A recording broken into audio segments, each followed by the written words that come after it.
Welcome to the Keenan Lake Show on SIBN Radio. Keenan Lake is the author of the book My Daddy Taught Me That, published by Welcome, a social worker and activist.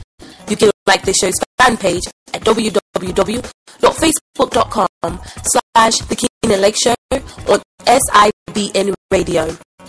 Feel free to post any comments, questions, or requests for his book on the fan page. Now let's go into the studio with your host, Mr. Keenan Lake, and co-host, Marcus Select.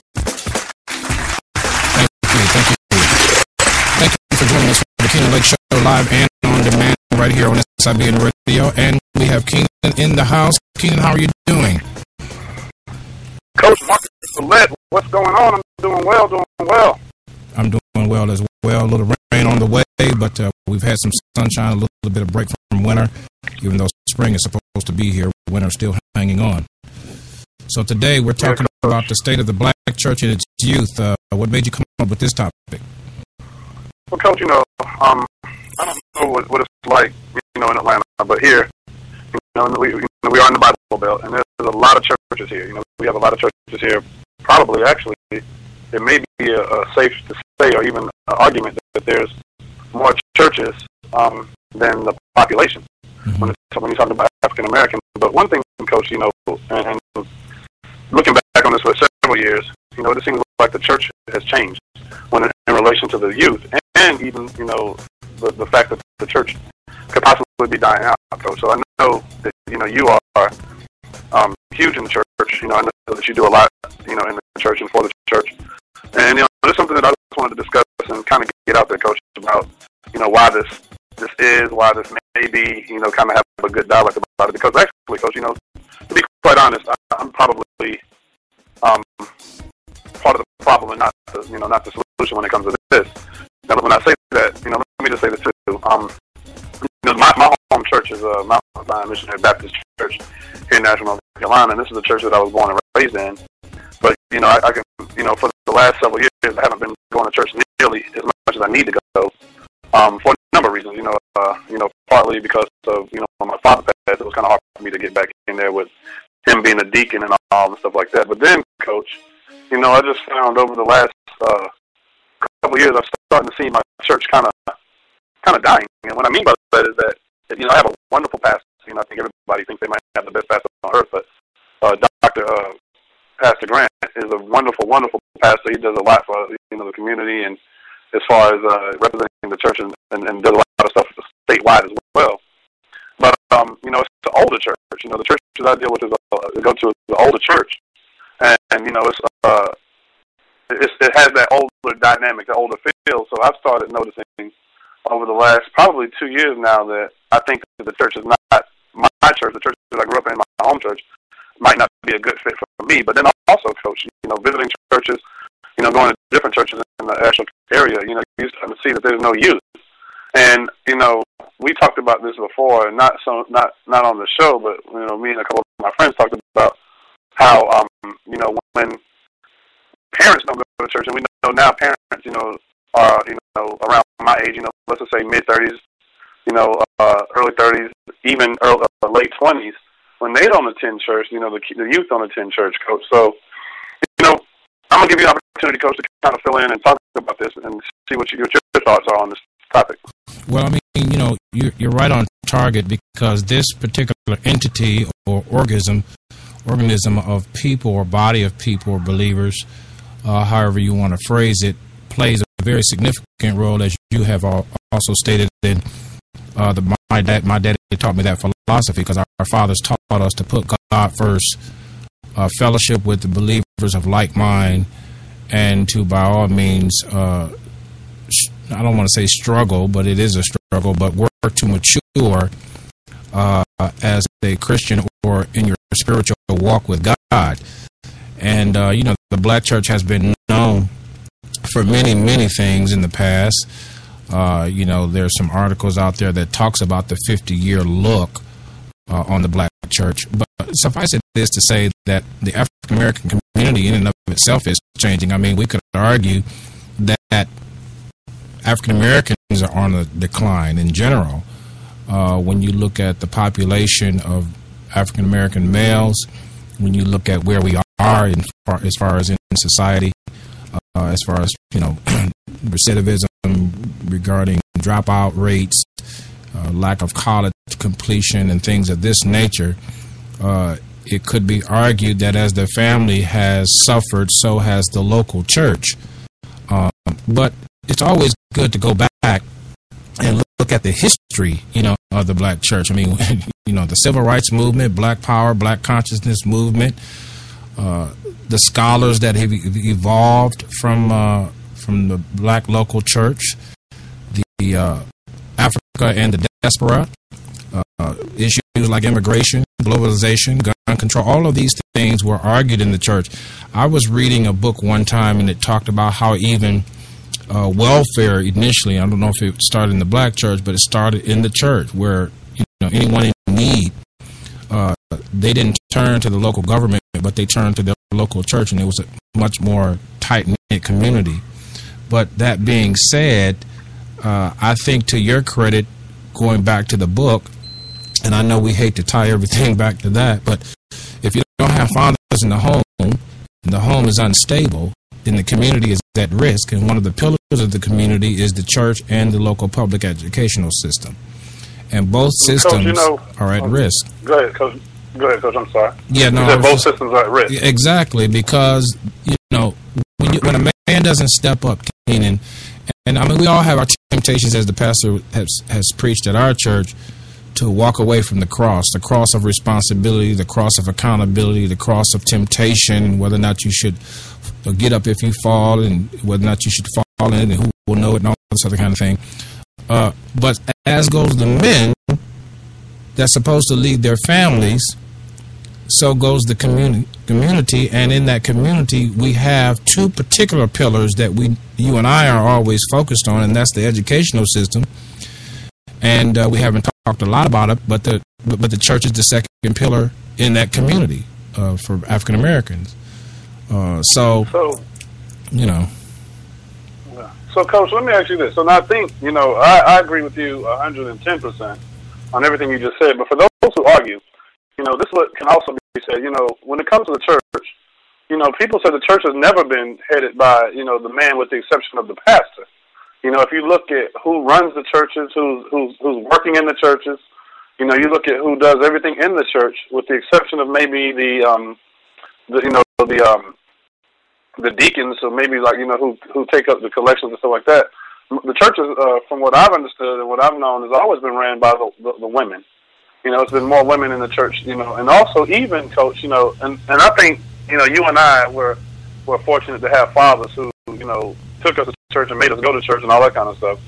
But for the most part, it's always been the grandmas and the moms, and we're going to go to church. And it's, you even have godly men, who believe in the Lord, and who are all about Christ, but they don't attend church like the wives and the women do. Mm-hmm. I'm not going to church today. Your mama going. You need to go with your mom. I'm gonna stay here.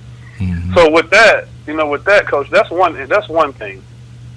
But the other thing is this too, Coach. And you make me on this more too. Growing up, this is something that I've noticed. That I noticed that the churches used to do a lot more outreach.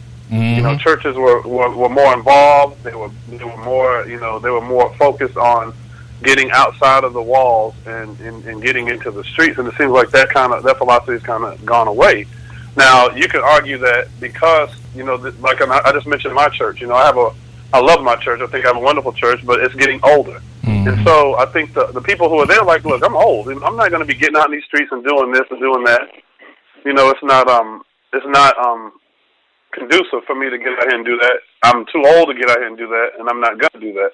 But from my philosophy, what I've seen and what I've learned is when you don't meet people where they are, people won't come and won't respond. So, Coach, you might want to weigh in on that a little bit. Well, to your first concern about, and this has been a generational concern about women being in the church, there are several reasons for that, but chiefly women have always been more spiritual, I want to say sensitive to spiritual things than men are. That's because the way women are made, they're made in a relational sense. Their chief concern in life is usually relational, relating to a person.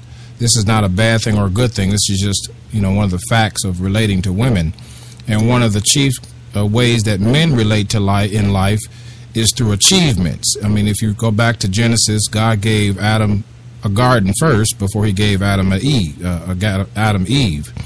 And the moral of the story is, as the comedian would say, is that seek to find out what you're to be in dominion of first before you try to relate to someone who already will have a chief concern to relate. When God made Eve, he made her for Adam because he knew Adam's chief concern would be the garden and secondary relating, whereas Eve was made for him because she was made to relate. So back to women being in the church, in my opinion, women are more relational based. That doesn't mean that they don't have high achievements, because I don't want to get any bad emails or text or whatever, but this simply means that when it comes to people, they are more keen to relate to their needs, to their moods, to their development, to their learning styles, and you can go on and on and on, whereas men are more concerned with their achievements in life. If you get a bunch of men in the room, they're not going to really initially talk about their grandkids and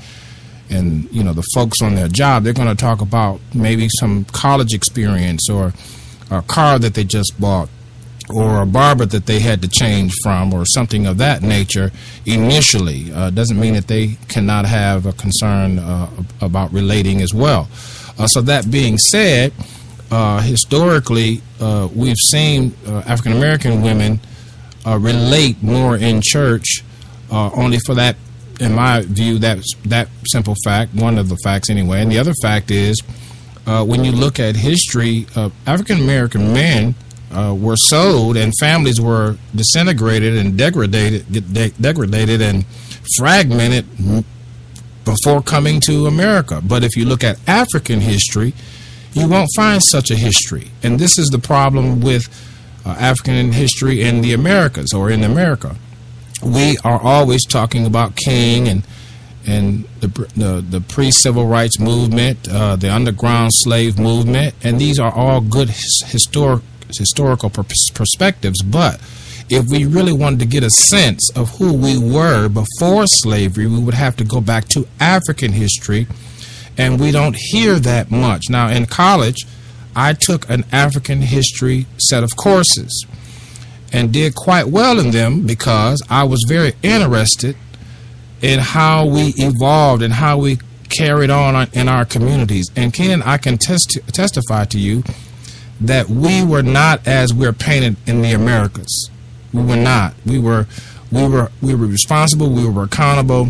We had rituals. We had fulfilled responsibilities. We had rites of passage. All these things. So that being said, I want to say to your point about the American church and whether or not African American churches are on the decline in many respects and outreach and things of that nature. The American church is based on the Constantine model, and I don't want to get really into that, but I said that to say that the Western culture of African American church has yet to be identified because we were snatched, if you will, kidnapped from our culture, our original culture, placed in a culture and dictated to by Constantine and others. This is how worship looks, and this is how family looks, and this is how community looks. And then to your point on the shows in the past is that African American women, knowing that the threat that they are to the white establishment, if you will, they were giving rewards, in my view, over the last several decades to be more committed outside of the home and outside of the marriage, which has helped contribute to a man being able to come into a woman's life, take all of her goodies, if you will, and then not be responsible because she's going to be rewarded in other measures. So it's a very deep conversation. You're absolutely right. The African American church is on a decline. Sunday school, I went to Sunday school recently, and I kind of enjoyed myself, but we know now that kids are not the last generation is not a Sunday school generation. Most of them have never been to Sunday school. They've never heard a Bible verse. They've never heard stories of, church, this, that, and the other. So to your point, yes, I think that back to your root thing that you always say on this show, as goes the man, I hate to go there, as goes the father, Keenan, so goes the neighborhood. Gotcha. Coach, when we come back from break, a commercial break, I want to dive into this a little bit more because, I think that you're a little bit more rounded and knowledgeable about this discussion topic than I am. But I have a couple more questions, Coach. As soon as we come back, we'll dive into this some more. All right, guys, you're listening to the Keenan Lake Show right here on SIBN Radio. We'll be right back after the break.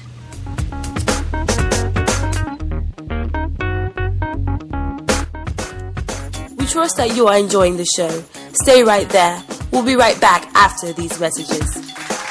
You're listening to the sounds of your lifestyle improvement station. Hi, Jamaica Chapel, College Park, Georgia, in the house. You're listening to SIBN Radio. Hi, this is Bones calling from Richmond, Virginia, and you're listening to the Lifestyle Improvement Station, SIBN Radio. Y'all turn it up now. Hi, this is VJ Washington calling from Atlanta, Georgia. You're listening to the Lifestyle Improvement Station, SIBN Radio. So turn it up. Hi, my name is Sonia Claiborne from East St. Louis, Illinois, by way of Columbusville, Missouri. You're listening to the Lifestyle Improvement Station, SIBN Radio. Turn it up. What's good? It's your boy Joe coming from Snellville, Georgia. You're listening to the Lifestyle Improvement Station, SIBN Radio. Y'all turn it up. You're listening to the sounds of your lifestyle improvement station, changing the way we live. SIBN FM, powered by Summit USA TV. Responsible, accountable. Who taught you that? My daddy taught me that. That's right, the new book all the way from Asheville, North Carolina, representing the legacy of Benny Lake is Keenan Lake, the author of My Daddy Taught Me That, the book and the program for young men in Asheville, North Carolina and throughout the region. Tune in to the program, the project, and the book at MyDaddyTaughtMeThat.com. For more information, email lake@MyDaddyTaughtMeThat.com or call 828-582-2261. That's 828-582-2261. MyDaddyTaughtMeThat.com. You're listening to the Keenan Lake Show right here on SIBN Radio. Thank you so much for joining us on today. Don't forget to visit www.mydaddytaughtmethat.com. Talking today about the state of the black church and its youth. What's missing, Keenan? Coach, I really appreciate the insight and knowledge that you gave us just a minute ago. Because I wanted to backtrack and talk about, why this topic, today I chose to talk about this topic on the show. And Coach, like I said, being raised in the church and, what's been happening, over the last several years is that. So part of my program, which is My Daddy Taught Me That, my men's development program, when I first developed the curriculum, Coach, the curriculum was to, introduce these men to Christ. And I still do that within, my men discussion groups. And, we talk, it's not like I'm Bible thumping or, have the Bible preaching to my youth, but they are well aware that Christ is at the center of all we do, and we do have in-depth discussions about Christ and about religious stuff like that. Now, with that being said, part of the curriculum, part of the program was like the fourth Sunday of each month. I was taking my kids to church, and what I found, Coach, was doing this about 4 or 5 times. I started finding that these kids, and this was when I first developed the program back in 2012. I started noticing that the youth pretty much just had a disconnect. They were in church and, boys are going to be boys, youth are going to be youth. They were sleeping and they were, doing stuff like that. And that's just, from the beginning of the time, I think, and even you can see old men in church sleeping now, but I think that's just what it is. But I really started seeing a disconnect with my youth in the church. And what I found, it was like, it just dawned on me, it was like, well, I know church, and when I go and get a, hear the word, and it's a good sermon, it's a good a good lesson. It's like, wow, it was really nice, and I learned a lot. But then I even started seeing that from my own personal experiences that I had a disconnect from the church, and it was like coming back it was like when I started getting back in the church, it was like it was just kind of weird because it was like I couldn't find my niche. You know, like, okay, I'm here, I listened to the word, it was great, but there's still some things missing. You know, there's still some things missing, and you know, then I started really realizing how old my church really was, and you know, and so with that being said, the question is this, Coach. You know, it goes to this. It's like if we continue to have these disconnects with the youth, and you know, like for myself, you know, like I said, I don't want to be a hypocrite because I'm not. You know, I'm well aware that there's a lot more that I need to do and I can do when we're talking about this topic. But if we don't have our youth going to church or learning about church or, you know, anything about that, and, you know, it's like, do our youth and do our families and stuff believe in God? Are we believing in God, and are we serving them? And it's not all about church. You know, I know it's not all about church. You know, there's other things just besides going to church. You know, people go to church faithfully week in and week out, or some of the worst people on earth at times. You know, you can find some, and I'm not saying this about everybody. Let me make that clear on the Kingdom Lake Show. I'm not saying, you know, people who go to church every Sunday are bad people in the least. I'm saying that there are some people who can go to church every single Sunday and still do some of the most foul, evil, wicked things. So it's not all about going to church, and that should not be, you know, it's not all about going to church to have your faith in Christ or, you know, to show, you know, that you believe in Christ, because it's a lot more that we understand that has to be involved. But, you know, the question, Coach, is if we're not going to church, we're not teaching our young folks about church, you know, does that mean that we're not believing in you know, in Christ? No, I would say no without hesitation, but it can exhibit, as you so eloquently stated, the disconnect that is there.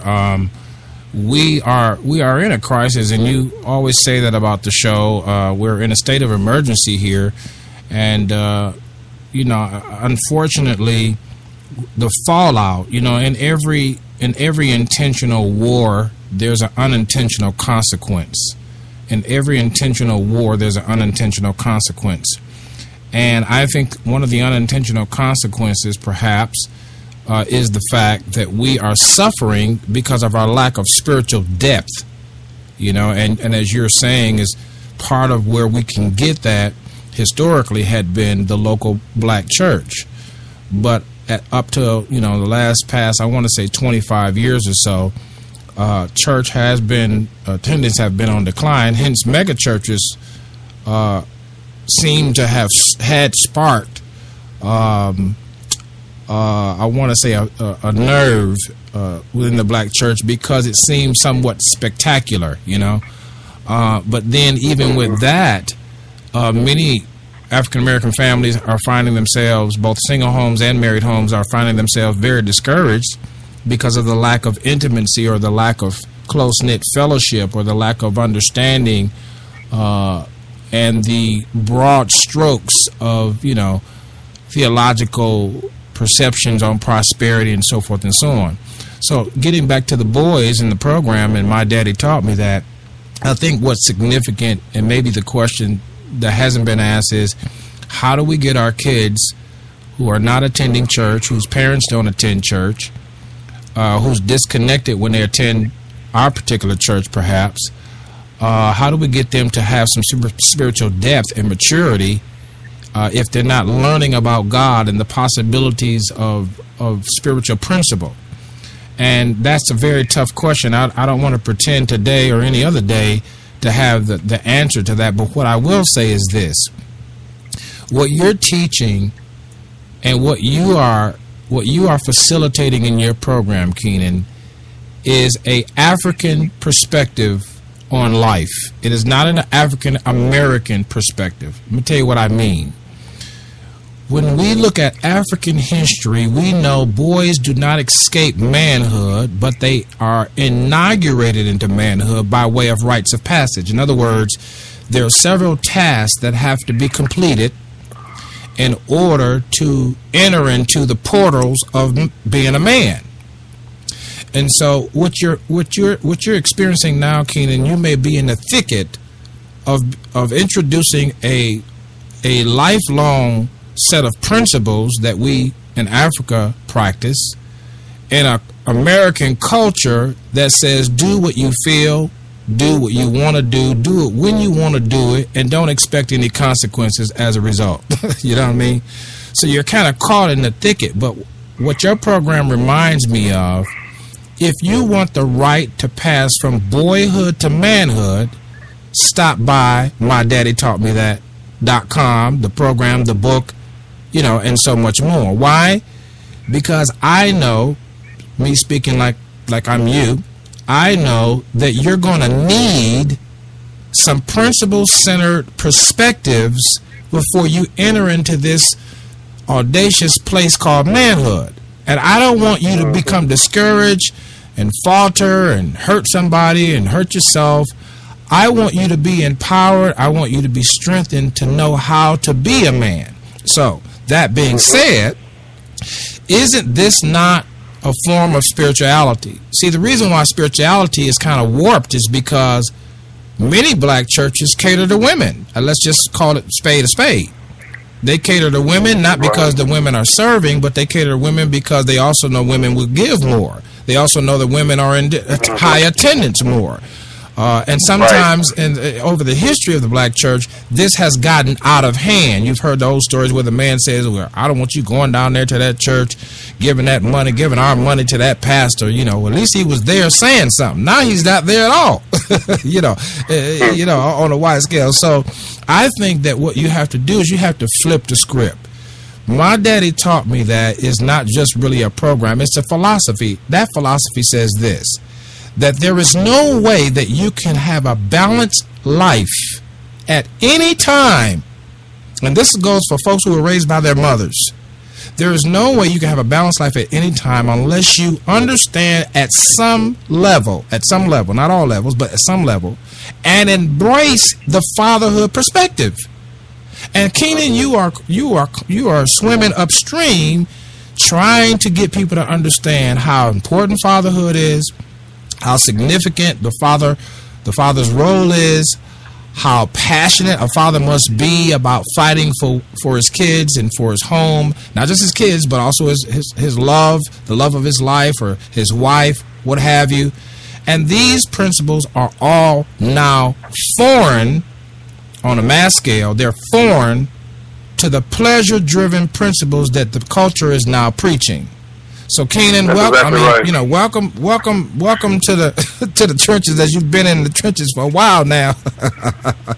Right, Coach. I mean, I really, really appreciate all the dialect that you just gave, all the information that you just gave, because that's exactly right. I mean, the battle is hard, and you like you said, you're in the thicket, you're in the trenches of it, and the thing is, being able to find that course of action where we can come together, and and this is the thing, Coach. I want to be able to do whatever I can to uplift and educate and inform and just make better. That's what I'm about.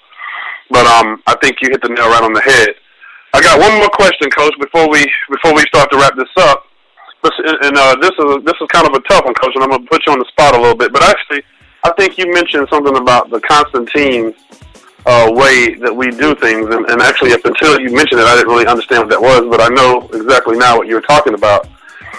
Coach, when we both know, and I think you can probably elaborate on this a little bit better than I can, but we both know that, in some circles, that they talk about, primarily when you think about slavery, when you think about, that whole ordeal, that, and it's honestly true, that, the Bible, Jesus, everything could have been depicted to hinder a race. Like, for example, religion, they say that religion, when you talk about Christ, they say that they wanted the black folks to look at a blue-eyed, blonde-haired Jesus, because what I've understood is the way I understand it is this: if that's your deity, if Jesus is your deity and he's blue-eyed, blonde-haired, then you're told and it's been ingrained to worship a blue-eyed, blonde-haired Jesus, which also depicts that you'll never uprise against that particular person, which looks like white people. You see what I'm saying? Mm-hmm. So we know that there have been verses in the Bible that have been taken out to hinder you as a race. You're supposed to serve thy master, and then use that. So Coach, when our youth are being taught this, like, for example, youth are being taught this. I think I had a kid come to the program, and I'm trying to think about. He had heard, he was listening to something on maybe it was the Discovery Channel, but he was talking about it. He said, "Well, Mr. Keenan, how could Jesus be Jesus when the letter J has not been in existence longer than 2,000 years?" He said, the letter J just, is not even 2,000 years old. Mm-hmm. And Jesus is supposed to be this, that, and the third. He said, so I was telling him about, the word Yahshua. That's what Jesus' name was, Yahshua. But then that's still a J. Mm-hmm. So there's a lot of things that that's kind of left unknown. But it's like these are what our youth are being taught, and they're being taught everything else except for what, is right. Mm-hmm. If you want to relay on that, Coach, and kind of elaborate a little bit on that. Well, I mean, we could go all day and all year talking about Constantine's vision. He was a Roman emperor. I think it was around 300 BC, or 300. Is it 300?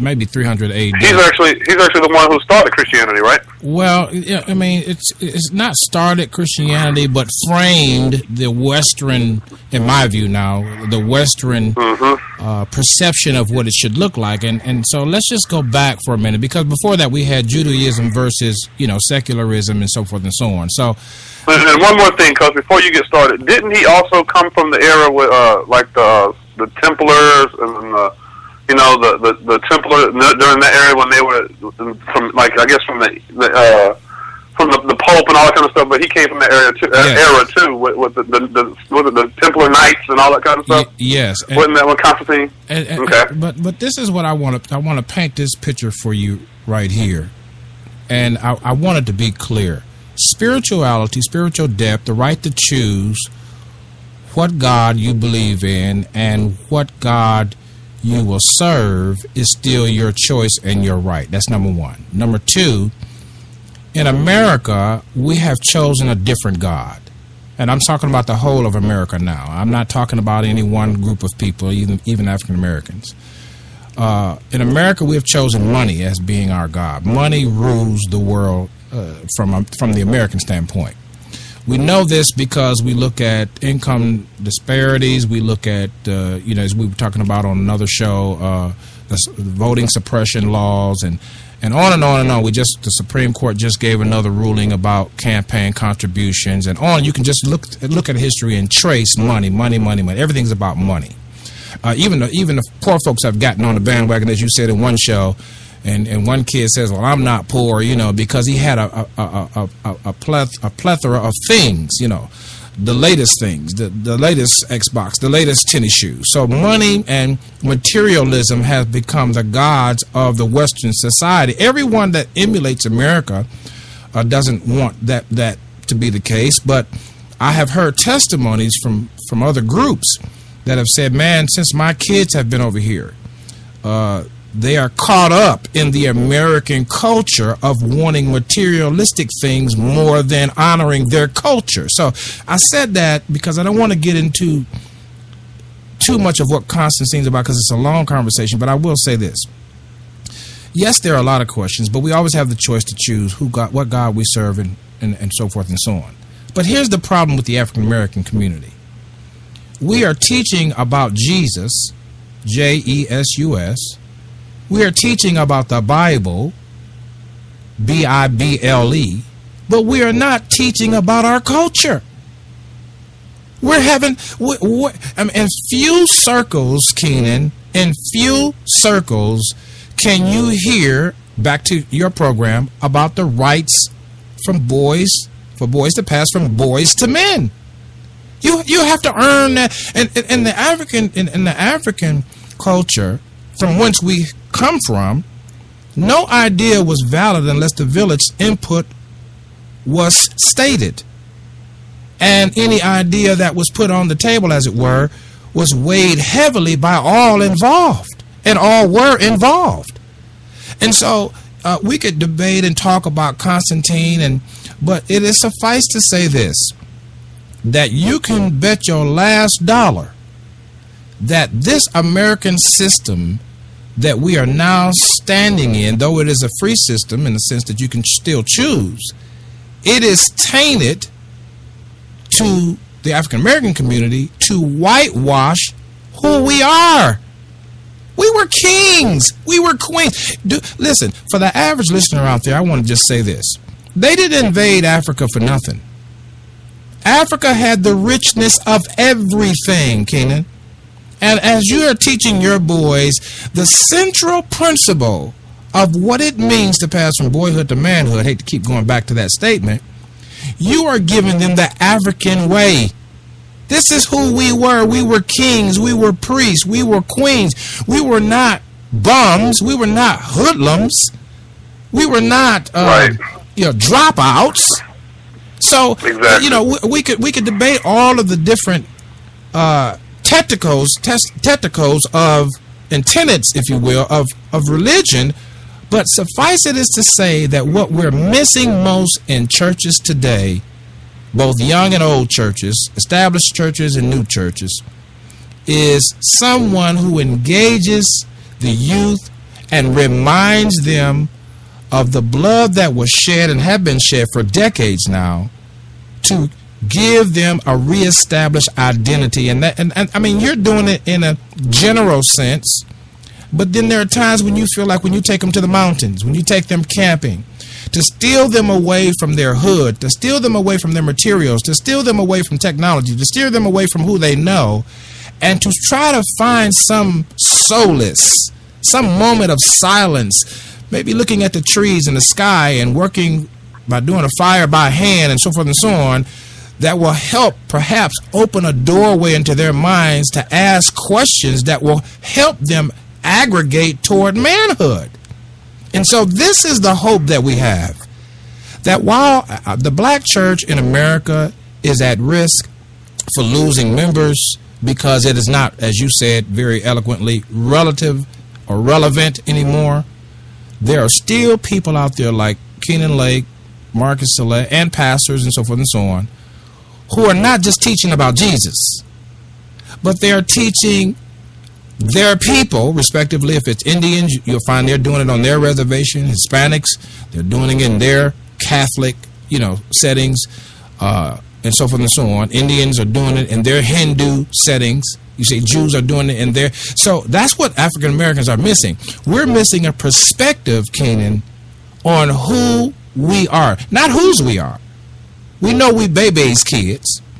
And a lot of us could say we know we're children of God. But we have forgotten, Kenan, where we have come from and what kind of people we were and still are. And that's what your program reminds them. That's very well put, Coach. I really appreciate the information and the knowledge. Coach, I said that was the last question. I do have two more small questions, Coach. And the one question is this. Now, again, Asheville, North Carolina, folks, is where I reside, who is tuning into the Kenan Lake Show. And it's the largest city outside west of Charlotte, but we are a smaller city. So, of course, Coach, the churches here could be that. But do you find that churches are dying in Atlanta as well, and the city is as large as that? You have both perspectives. You have, as you stated earlier, you have too many churches on a block, if you will. Mm-hmm. And we know that is not all spawned from, the call of God, if you will. There are break-offs. There are people who say, well, I believe God has called me, and so forth and so on.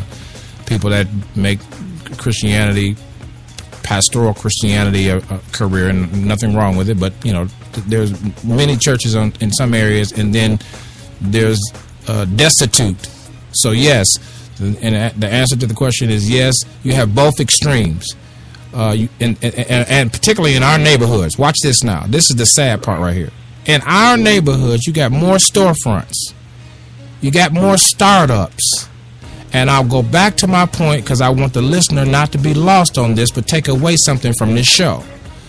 Out of all of the jargon, out of all the talking, out of all the teaching and preaching, contact the Kenan Lake Show and tell us how many programs you find that are rites of passage for girls, rites of passage for boys. You ain't gonna find it. And so, while it is happy and it's exciting to talk about Jesus and the truth of him and the falsities that we could argue about and so forth and so on, at the end of the day, folk got to know where they come from so that they'll be able to have some perspective from which to spring into the future. And that's what I like about your show. I like the fact that against all the odds, you are determined to show them in the face of a culture that says you don't even need a man. I heard a brother even say, you don't even need to have a woman to have sex. You can have sex by yourself. Well, wow, great. I mean, that's all people need to know. Now they just go off. You know what I mean? I mean, come on. I mean, you know, in the news they talk about women don't need to have a man to have a baby anymore. You could just, you know. I mean, so black boys, black girls, they need a sense. They need a reference point. And when you enter into a mind such as some of these more powerful kids who are really smart and kicking up a lot of hell, if you will, and they have no reference point, that is a serious danger zone. So that's why we want our listeners to chime in at www.mydaddytaughtmethat.com. That's why we want them to leave their questions. That's why we want them to follow you on Twitter. Not because we're trying to be famous here, but because we want to hear, what are you hearing in your community? What are you sensing about the questions that are being asked on today's show? We want to be able to try to create a community of people who will begin to at least talk about what the elephant in the room. Nobody wants to talk about church decline in America. Right. You know, Coach, last question before we depart today. Do you think this problem exists in other churches, other races, you know, such as the white church again, you know, the Catholic church? You know, do you think this problem exists where we see that the church is kind of dying, or either the lack of youth being involved in those churches as well? I think that's an excellent question, and we just heard several reports on the news about the Pope, his popularity, his stance on issues that are unpopular in this particular culture, since it's money-driven and pleasure-driven. And I want to congratulate the Catholic Church for, you know, they're not totally there, but there's a revival, if you will, a quiet revival right now going on in the Catholic Church. And so, yes, worldwide even, but particularly in America, church has been on a decline. The statistics point to that for a number of reasons. But you're seeing a resurgence now, particularly in the Catholic faith, of folks who are saying, you know what, finally we have a Pope that talks about us. Finally we have a Pope that talks about what we're concerned about. And I think, to your point about relevancy, the African American church has to just stop talking about, I mean, you know, we got to have another show about this, but part of the problem with the church, African American church, is that they know that you need a blessing. They know you need a blessing. They know you're struggling. But rather than tell you how to fish, you know, they want to tell you what fish God is going to bless and what fish God is going to give. But if you go back to our African history, back again to that root cause, we were stripped of that. We were stripped of our work being rewarded. I need some help right there. We were stripped of our families coming together as husband and wife and the children by raping our wives and stripping our children. That being said, this is yet in the psyche of the American black church. And somehow or another, we're ignoring so many of the issues that you even raise with your boys.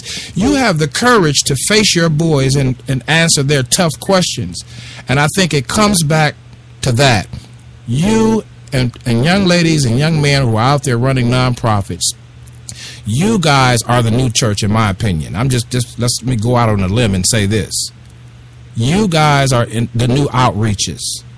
You guys are the new people who now become a source, a well source where people can come and drink. Because, Kenan, let me ask you this question as we close.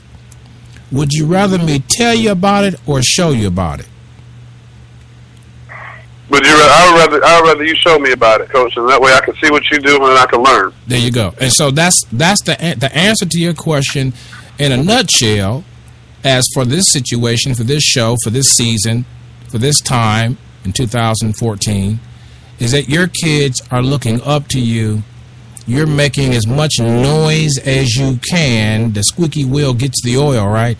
So that you can sound the alarm. Listen, don't take that street to manhood. It is not a good street. This is the way. Walk therein. So, Kenan, you're the new outreach. you're the new pastor in the neighborhood. I hate to use that term, but if you look up the word pastor or shepherd, see, we've twisted that as well. The pastor just, if you think about David, guided the sheep, made sure that they weren't lost, and then when one get lost, they would leave the 99 and go see about the one. So the concept is a communal concept, not a religious concept. You understand what I mean? Shepherding is not a religious. It's not a religious activity. It was a farming activity, if you will. So, man, I get excited when people ask me tough questions, because it helps me even see God is still on the scene by all means. But there's some kings out there like yourself, some queens out there that are still trying to remind these kids, listen, you are a king. You are a queen. Now, I know you think that you balling, but if you're going to be a king, you got to do this. If you're going to be a queen, you got to do this. And character, of course, is how we measure that. So that being said, man, yeah, it's a lot of tough questions. It's declines all over the United States for church. But at the end of the day, church is being redefined in this new culture. And you and your nonprofit organization committed to these boys when it's inconvenient, when it's expensive, when it's, tiring, draining. This is the new outreach. And you can look it up. Those of you that are listening, you can Google how the nonprofit, as the President Bush used to say, the faith-based organization development grew over the past 20 years while the church began to decline.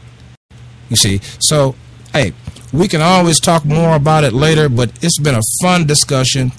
I'm not even mad because there's a lot of problems. We don't have a lot of solutions, but we at least are talking to someone who believes there's a king in their group. A bunch of kings, really. You know what I mean? That's what's up. Well, folks, listen, we have completed another episode of the Keenan Lake Show, and I want to thank Coach Marcus Salette for all of his insight and all of his information. Coach, I think people who listen to your show, which is the Coach's Corner, folks, if you don't listen to the Coach's Corner, that's a really good show to check out. A lot of information coming from that show as well, talking about some. Now, if you tune into the Coach's Corner, you really get to hear Coach go off and be wound up. He really brings it on that show. So I really appreciate all what you've done, Coach, and the information that you gave. Folks, let me just say this, okay?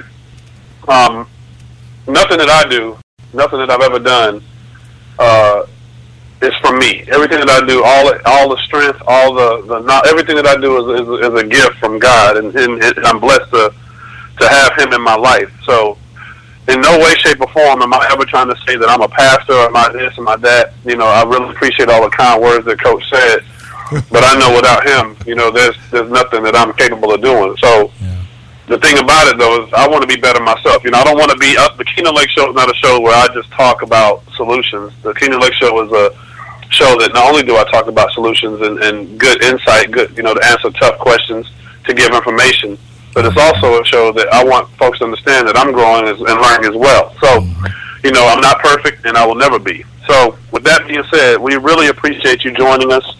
Follow me on Twitter at The KL Show, Facebook, Keenan Lake. My Daddy Taught Me That on Facebook, and also The Keenan Lake Show on SIBN Radio on Facebook. And finally, please check out the website, www.mydaddytaughtmethat.com. Leave any comments, any topics to up-and-coming shows that you might want to hear about. And I hope that everyone has a blessed week. We'll see you next time. Hey, you've been listening to the Keenan Lake Show right here on SIBN Radio. Tune in live and on demand. Whatever you do, take care of you. Until next time, we'll see you right here on the Keenan Lake Show on SIBN Radio.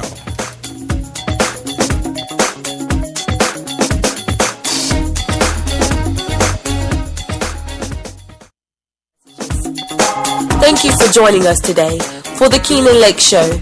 We know you will be empowered as you consider the content shared by Mr. Keenan Lake, co-host Marcus Salette, and our guests. For more information about Mr. Keenan Lake, please visit www.mydaddytaughtmethat, and feel free to email us at lake@mydaddytaughtmethat.com. Books can be ordered from Mr. Lake by calling 828-582-2261. Until next time, you've been listening to the Keenan Lake Show on SIBN Radio.